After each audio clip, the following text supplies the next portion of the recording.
तो सरकार जनता का टैक्स लेकर जनता का पालन पोषण ना करे और 4 उद्योगपति का धंधा डूब जाए तो उनको 5 लाख करोड़ दे और 2.5 लाख करोड़ आपके पेंशन पर खर्च ना करे, और कहा जाता है कि आप एनपीएस में निवेश करें। क्या हम और आप एक ही योग्यता रखते हैं? मान लीजिए कि मेरे पास 10,000 है और आपके पास भी 10,000 है, यहां पे 100 लोग हैं, सबके पास 10-10 हजार है।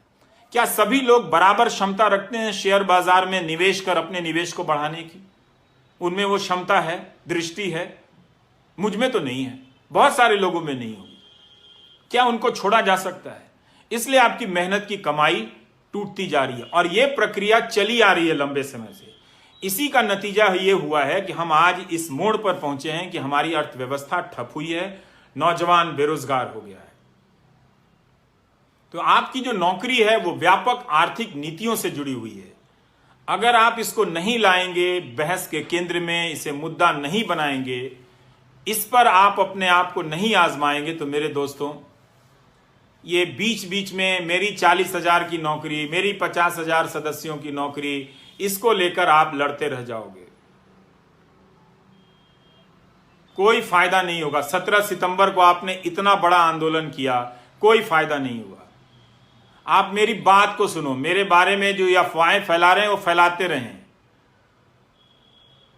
आईटी सेल का यही काम है, उनको मालूम है कि मैं बुनियादी सवाल कर रहा हूं और ये वो सवाल है जो 2017 से उठाने के कारण मेरा मजाक उड़ाया जाता है, पर मैं जानता हूं कि यह गलत हो रहा है, इसका शिकार मैं भी हूं। अगर अर्थव्यवस्था नहीं बढ़ेगी तो मेरी भी कमाई नहीं बढ़ेगी। हम जैसे लोग जो ऊपर जा रहे हैं नीचे सड़क के नीचे आ जाएंगे, और आपको तो जीवन में 10 साल या 5 साल के लिए ऊपर जाने का भी मौका नहीं मिलेगा। मुझे तो मिला भी, लेकिन मेरे जैसे बहुत कम लोग हैं, और आप जैसे जो मुझसे ज्यादा काबिल हैं, आप लोगों को एक सिस्टम की नीतियों के तहत बर्बाद किया गया। आप समझिए इस बात को। आपको जिसका भी समर्थक रहना है बनिए, लेकिन रोजगार के सवाल पर जुनून पैदा कीजिए, धर्म के सवाल पर नहीं, जाति के सवाल पर नहीं, वरना आप बेरोजगारी के दौर से गुजरते हुए बुढ़ापे में जाएंगे और तब आपके लिए वो 1,000 रुपए सामाजिक सुरक्षा के लिए होंगे, जिसे प्रधानमंत्री ऐसे बताते हैं जैसे 1 करोड़ रुपए उनकी झोली में डाल दिया हो। अपना पेंशन बता दें विधायकों का या सांसदों का, उसकी तुलना में अब आप और हम रिटायर होंगे तो 5,000 रुपया पेंशन नहीं होगा हमारा। हम कैसे जिएंगे, ये हमारा सवाल है। ऐसा नहीं है कि सरकार के पास पैसा नहीं है। अगर सरकार 10-10 लाख करोड़ रुपए बड़े उद्योगपतियों के बेलआउट पे खर्च कर सकती है, जो संख्या में सिर्फ 10 होते हैं या 100 होते हैं, तो सारे सरकारी कर्मचारियों को सरकार पेंशन दे सकती है। आपने 20 साल का यह दौर बिना पेंशन का देख लिया। कई लोगों ने जो ग्रामीण डाक सेवा में काम करते हैं, उनके किसी एक बच्चा बाहर के देश में नौकरी करता था, उसने लिखा कि यह समस्या बहुत बड़ी है, हमारे पिताजी और उनके दोस्तों का की पेंशन नहीं आ रही है, आप उठाइए। ये 2018 की बात होगी या 19 की बात होगी। तो मैं इस विभाग को नहीं जानता था, तो उस लड़के ने कहा कि मैं न्यूजीलैंड या कहीं हूं तो मैं कमाकर अपने पिता को भेज देता हूं, पर उन्हें बहुत शर्मिंदगी होती है कि सरकारी नौकरी में 40 साल रहने के बाद भी बुनियादी जरूरतों के लिए बेटे पर निर्भर हैं। अच्छी बात है कि उनका बेटा भेज देता है, पर बहुतों के घर में ऐसी परिस्थितियां नहीं होंगी। उन्होंने बताया कि उनके पिता के कई दोस्त गरीबी में मर गए, इलाज की कमी के कारण मर गए। ये कब तक आप गोदी मीडिया का न्यूज चैनल और आईटी सेल देख देख कर ये तमाशा करेंगे? कब तक होने देंगे? इससे आपको क्या मिला? यह आपको समझने की जरूरत है। इसीलिए मुझे लगा कि मुझे नौकरी पर चर्चा करनी चाहिए। मैं क्यों पढ़ रहा हूं एक अर्थशास्त्र, ये मेरे काम का हिस्सा नहीं है। आज भी दो नेताओं ने कुछ बेहुदगी से भरे बयान दिए होंगे, उनको लेकर मैं आधे घंटे में काम कर सकता था, अपना 1 घंटे का प्रोग्राम बिता सकता था। मैं सुबह से उठ के ये क्यों पढ़ा, मुझे कोई जरूरत नहीं है, लेकिन मैं समझना चाहता हूं कि हम सब की जिंदगी इतनी तबाह क्यों है, क्यों चैन नहीं है। आपके अकाउंट में 1 लाख रुपया, लेकिन आप ढंग से चाय नहीं पी सकते। इसकी वजह सिर्फ यही है कि आपके पीछे दिमाग में यह डर है कि कोई बीमारी हो जाए तो इलाज के लिए पैसा नहीं होगा। और इसीलिए क्योंकि सरकारी अस्पताल जानबूझकर डुबा दिए गए। पटना का एम्स आज तक बन रहा है, उसमें भी पूरी तरह से लोग भर्ती नहीं है। दरभंगा में ऑलरेडी वहां पर एक मेडिकल कॉलेज था, उसको बढ़िया किया जा सकता था। वो एम्स किसी और इलाके में बन सकता था, बक्सर में बन सकता था, या आरा में बन सकता था, या और सुदूर इलाके में बन सकता था, जमुई में बन सकता था। बेतिया में मेडिकल कॉलेज है, आप उसकी जाकर हालत देख लीजिए। तो बना देते हैं ये लोग, उसमें ना टीचर जाता है, ना इसमें ना स्टाफ रखे जाते हैं, ना छात्र अच्छी क्वालिटी के मेडिकल नहीं पढ़ते। पता कीजिए उनकी क्या हालत है। इसलिए हम सबको गाली देना, तरह तरह के दाढ़ी बना के, फोटो बना के और तरह तरह से मेरा बना के भेजते रहिए, ठीक है, आप मनोरंजन कीजिए अपना। लेकिन भेजने वाले लोग जो मेरे बारे में बदनाम करने के लिए भेजते हैं, वो ये जानकारी क्यों नहीं भेजते हैं कि कितना अच्छा कॉलेज बना दिया गया है, एजुकेशन की क्वालिटी बढ़ गई है? क्यों नहीं ये जानकारी भेजते हैं कि अब नौजवानों को इतनी नौकरी मिली है? क्या ये वायरल नहीं हो सकता है? क्या ये ट्रेंड नहीं हो सकता है? तो हम सबको ये बात समझने की जरूरत है।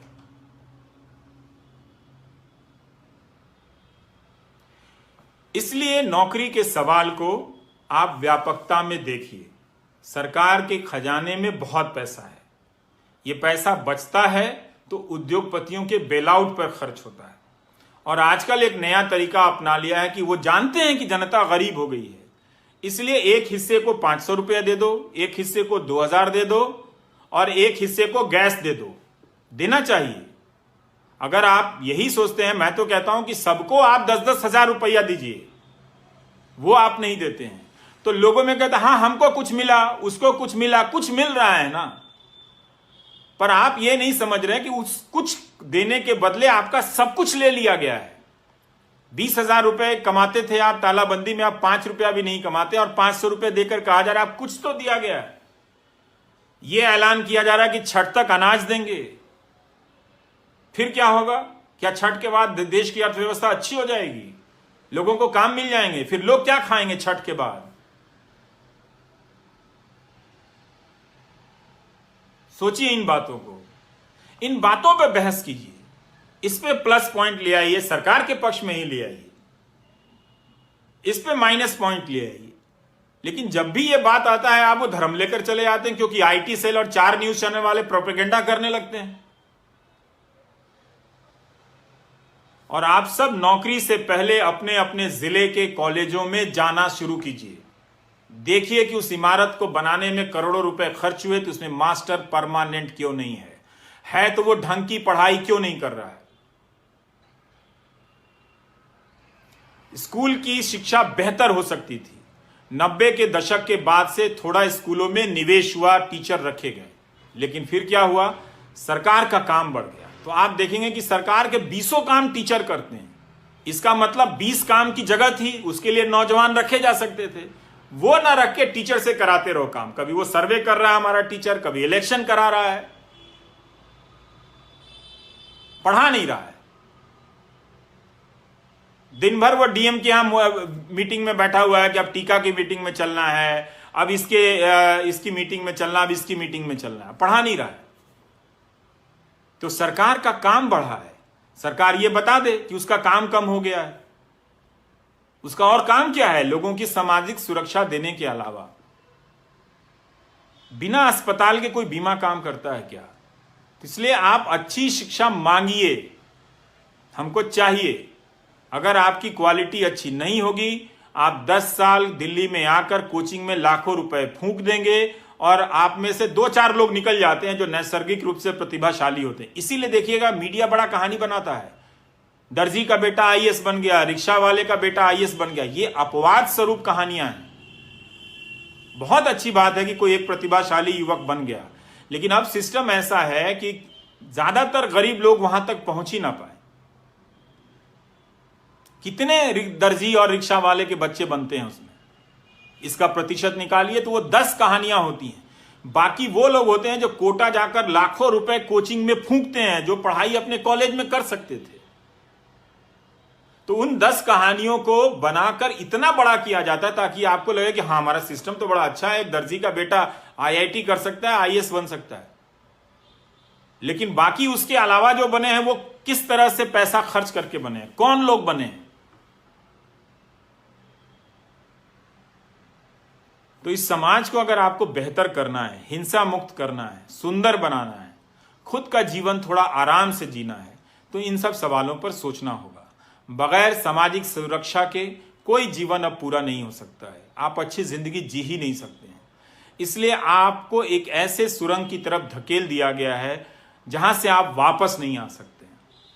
आने की कोशिश करेंगे तो बहुत पसीना बहाना पड़ेगा, लेकिन कम से कम पसीना बहाना तो शुरू कीजिए।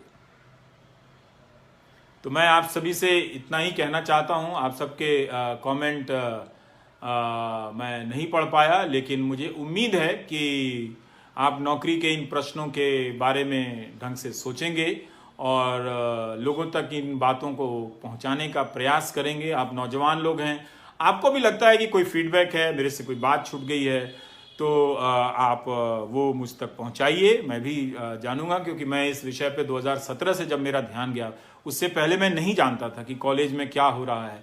जब मैंने यूनिवर्सिटी सीरीज की, मैं जानता था कि एजुकेशन की हालत खराब है, पर इस तरह से मुझे देखने की समझ नहीं थी। समय के साथ आप सीखते हैं, तो अक्सर हमारा फोकस स्कूल की शिक्षा पर हो जाता था। फिर जब ध्यान में आया कि क्या कर रहे हैं डूंगरपुर के स्कूल कॉलेज के बच्चे जिसमें टीचर नहीं है, राजस्थान में है, लंगट सिंह कॉलेज में टीचर नहीं है, राजेंद्र कॉलेज छपरा में टीचर नहीं है, बेगूसराय में महिलाओं का कॉलेज है जहां पर 10-12 हजार लड़कियां पढ़ती हैं, वहां 19 टीचर हैं। तो वो लड़कियां तो गईं, 3 साल उन्होंने इंतजार किया अपनी जिंदगी का कि परीक्षा हो जाए, कोचिंग कर लें, गाइड बुक पढ़ लें। गाइड बुक से पढ़कर आप काबिल युवा नहीं बन सकते हैं। हमने देखा है, हमने कई ऐसे जो बाहर की यूनिवर्सिटी में जो लड़के पढ़ते हैं, वो अब मैं उनको जानता हूं, तो मैं देखता हूं कि उनकी पढ़ाई कितनी अच्छी है और अपनी उम्र से कितना ज्यादा वो योग्य हैं। उनके सामने हम लोग बच्चे लगते हैं, स्कूल के बच्चे लगते हैं। 20 साल 22 साल के नौजवान हैं जो येल यूनिवर्सिटी में पढ़ रहे हैं, जो हार्वर्ड में पढ़ रहे हैं, उन्हें पढ़ाया गया है इस तरह से। आप में सब कुछ टैलेंट है, बहुत नैसर्गिक रूप से प्रतिभाशाली हैं आप, लेकिन आप कहां जाएंगे? कॉलेज में आपको सामान्य ज्ञान भी नहीं मिला, तो आपको नौकरी नहीं मिलेगी। नौकरी कहां मिलती? जब आप लायक नहीं होंगे तो कंस्ट्रक्शन और मैन्युफैक्चरिंग में। और ये 2 सेक्टर तो नोटबंदी के समय के बाद ही बर्बाद हो गए। इसीलिए बेरोजगारों का फौज सरकारी नौकरियों की तरफ गया है, वो तूफान आया है।